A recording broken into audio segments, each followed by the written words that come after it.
حائرا. شماب وبرو روح حي وقاديش وحضلو شرير وأمين بالصفرو. صباحكم خير. Good morning, dearly beloved in our Lord Jesus Christ. Today we are celebrating, as you see in the screen, the Annunciation to Zechariah. And I'm sure many of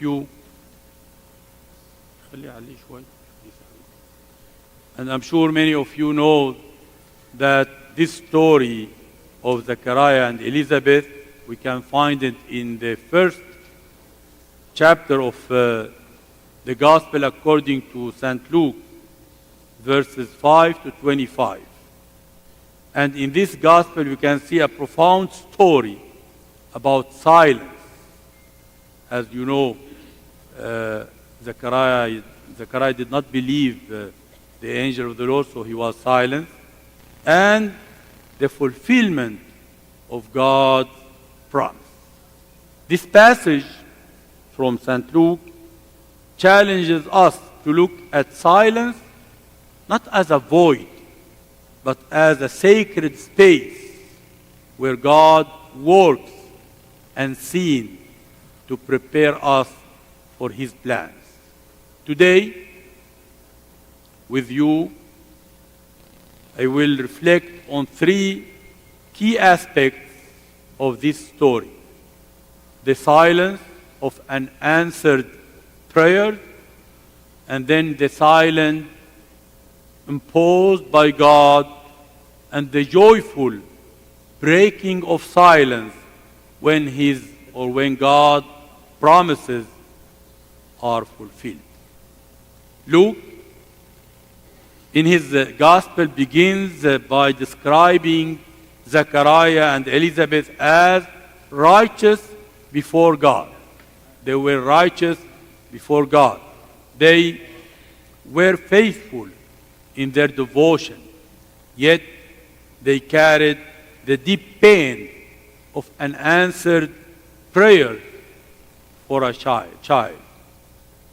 Elizabeth, as you know, was barren, and both were well advanced in years. Imagine the years of praying, hoping, and waiting only to be met with silence. How many of us have been in that place, praying for healing, for provision, or for resolution, yet hearing nothing? كلاتنا بنقول وينك يا الله؟ أنا متأكد كلاتنا بيكون لنا مشاكل ولا سمح الله مرض وهالقصص، بنصلي وربنا ما بيستجيب أحيانا. طبعا هو رح يستجيب بوقته. نقول له وينك يا رب؟ كلاتنا عندنا هالمشكلة مثل زكريا وإليصابيث. This silence can feel overwhelming, leading us to question whether God has forgotten us. But if we go to the Bible assures us in Psalm 145, verse 18, and it says, "The Lord is near to all who call upon Him, to all who call upon Him in truth." God's silence does not mean His absence. Believe me, God's silence does not mean His absence. Often, He uses this time to deepen our trust and prepare our hearts for His greater plans.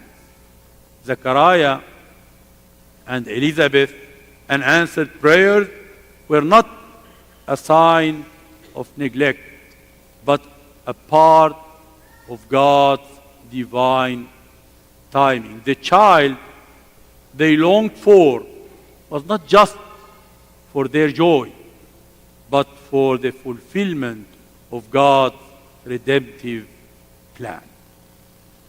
In the temple, if we go together to chapter 1 of the Gospel according to St. Luke, in the temple, as Zechariah fulfills his priestly duties, the angel Gabriel appeared with an astonishing message.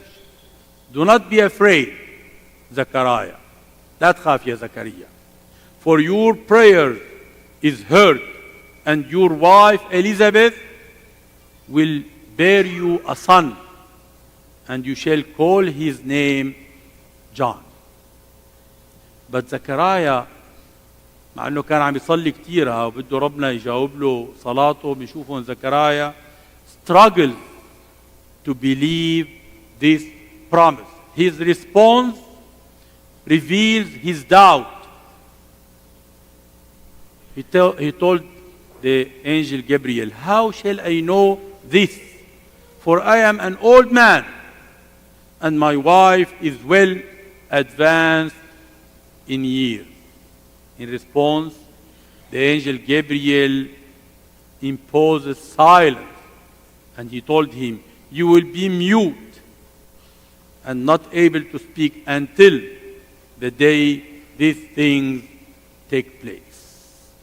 This silence was not a punishment.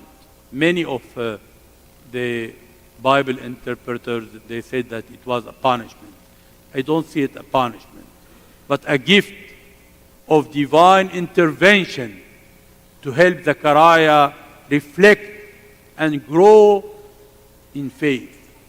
بدي أخبركم خبرية يعني يمكن تضحكوا. ربنا أعطانا أذنتين وتم واحد لنسمع أكثر، حتى ناخذ وقتنا ونكون هادئين بدون ما نحكي كثير ونتأمل بعجائب الرب. نحن بالعكس نحكي كثير ونسمع قليل. فاليوم كأنه أحد بشارة زكريا هي دعوة لكلياتنا حتى نكون a little bit more quiet and to meditate in God's word.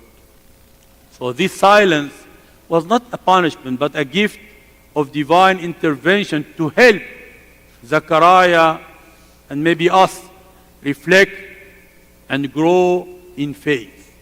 During those months of silence, Zechariah would have been forced to listen, to observe, and to ponder the magnitude of God's promise. Sometimes, my dearly beloved, God allows silence in our life to help us refocus.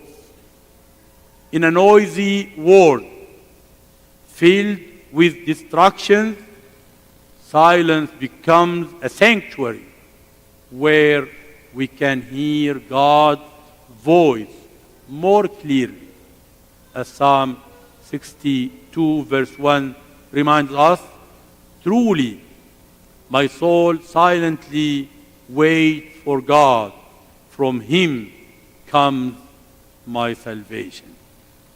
When Elizabeth conceived, her words are filled with joy and gratitude. She says, the Lord has dealt with me to take away my reproach among people. Her words mark the breaking of the long silence of unanswered prayers.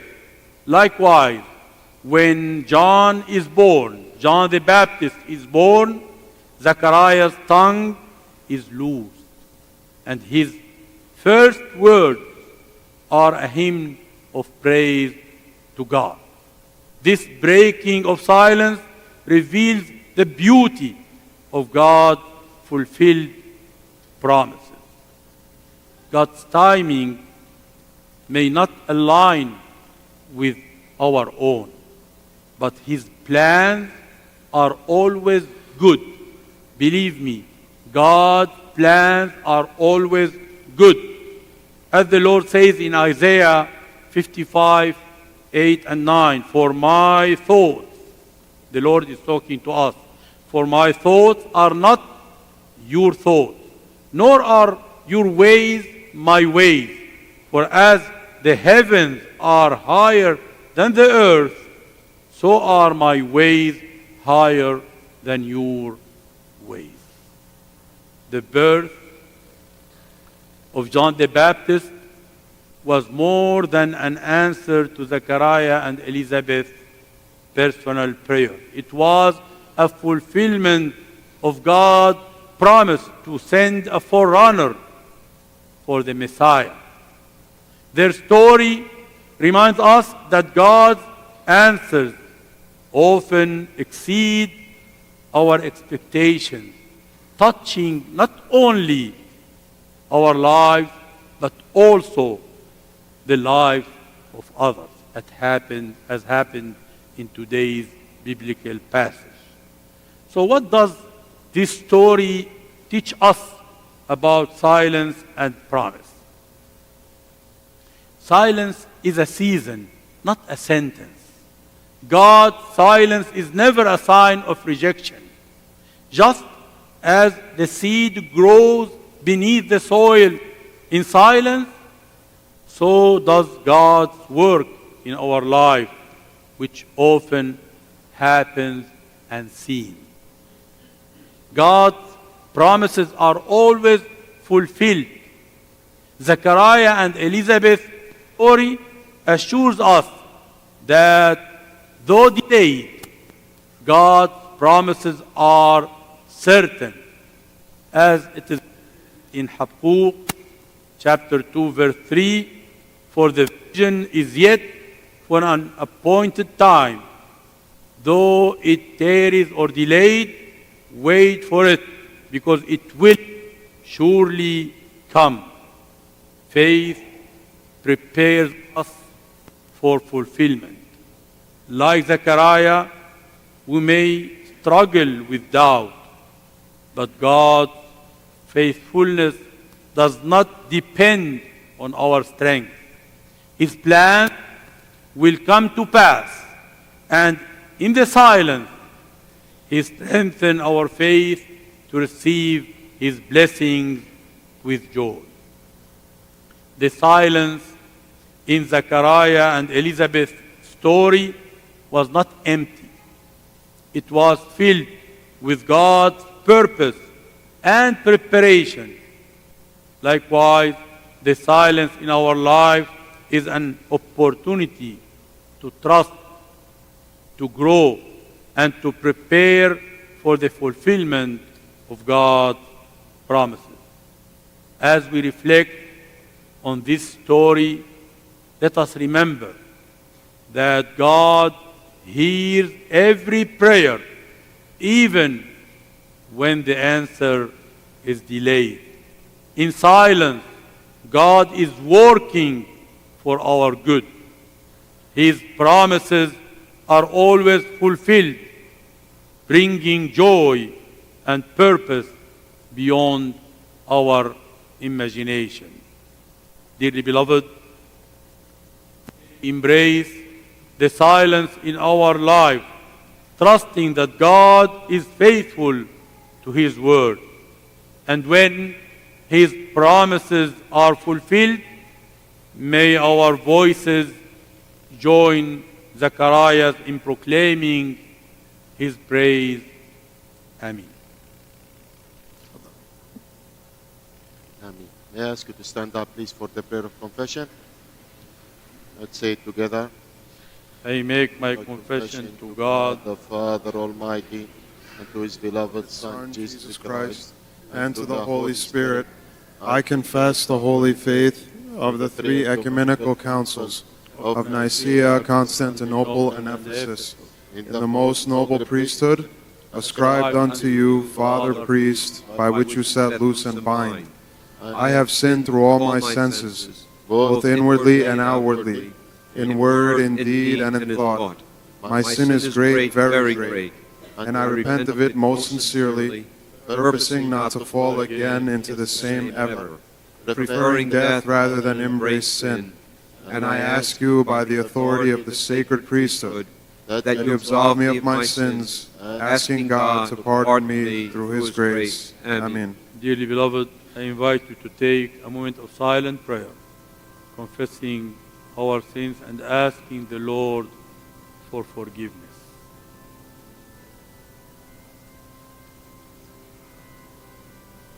مورا ترحم علينا يا رب ارحمنا. Lord, have mercy. May God have mercy upon you, my brothers and sisters, and guide you to eternal life.